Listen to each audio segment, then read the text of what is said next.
शक्तियों का बेहतरीन तरीके से उपयोग करें।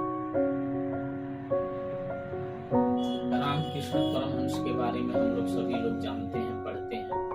वह अपने जीवन में आध्यात्मिक अनुभूति को चरम सीमा पर ले जाने के लिए तमाम तरह से साधनाओं को हर धर्म से साधना का साधन साध किए।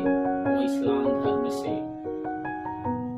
ईसाई धर्म से, बहुत धर्मों से अपने जीवन को आगे उत्थान ले जाने के लिए तमाम तरह की साधनाएं किए। ऐसा उनके जीवन में पाया जाता है कि उनके जीवन में आंतरिक सुख के लिए तमाम साधनाओं से जब वो गुजरे तो उनके आंतरिक जीवन में बहुत सारी चीजों का परिवर्तन हुआ। ऐसे ही कलकत्ता में एक संप्रदाय पाया जाता है जिसका नाम है सखी संप्रदाय। जब वो सखी संप्रदाय की साधना कर रहे थे तो ऐसा पाया गया कि सखी संप्रदाय का साधना में है कि केवल भगवान कृष्ण ही वहाँ एक पुरुष होते हैं, चाहे पुरुष होते हैं, और साधना के दौरान चाहे स्त्री हो चाहे पुरुष हो, सभी उनकी सखा होती हैं, यानी मित्र होती हैं। वह सभी लोग अपने आप को स्त्री अनुभूत करती हैं। धीरे धीरे साधना करते करते रामकृष्ण परमहंस के जीवन में बहुत व्यापक रूप से परिवर्तन होता है। धीरे धीरे उनका चाल स्त्रियों जैसा हो जाता है, उनका बाणी स्त्रियों जैसा हो जाता है। कहीं दूर से चाहे कहीं बोलते हैं तो लगता है कोई स्त्री बोल रही है।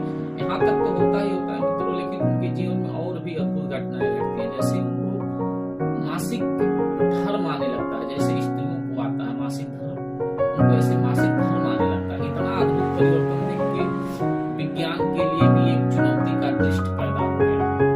और करीबन 6 महीने तक साधना किए। 6 महीने के उनके जीवन में ऐसे मूल चूक परिवर्तन आया। उसके बाद वो साधना छोड़ने के बाद धीरे धीरे करीबन 1.5 से 2 साल में उनकी सारी चीजों को परिवर्तन होने में समय लगा। और उनके स्तन भी काफी बड़े हो गए थे। वैसे भी तो स्तन पुरुष जब ज्यादा समय के हो जाते तो उनके स्तन बड़े हो जाते हैं, लेकिन उनके स्तन भी काफी बड़े हो गए थे।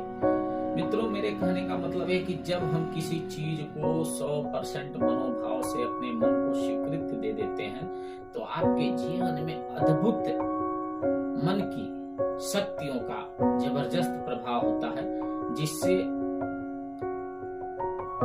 परिवर्तन जीवन में देखने को मिलता है।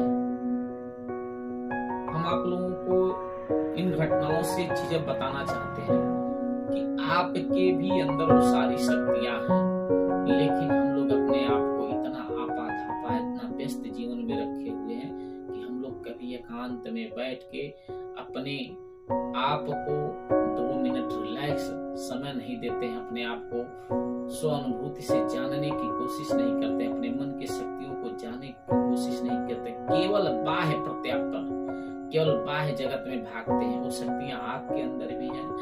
सभी पृथ्वी पे जितने भी, चाहे नर हो चाहे स्त्री, सबके अंदर है, लेकिन आपको साधना के दौर से गुजरना पड़ेगा, आपको साधना करना पड़ेगा। धीरे धीरे आपको स्वतः अनुभूत हो जाएगा। मेरे कहने का मतलब है कि मन पे जो विजय प्राप्त कर लिया वह देवत्व के श्रेणी में आ जाता है। अतः आप सभी लोगों से अनुरोध है कि आप भी अपने मन को नियंत्रण करें और सार्थक, सद्गुणी, सद्गामी, सत्य मार्ग पर ले जाने का प्रयास करें। जय हिंद, जय भारत, वंदे मातरम।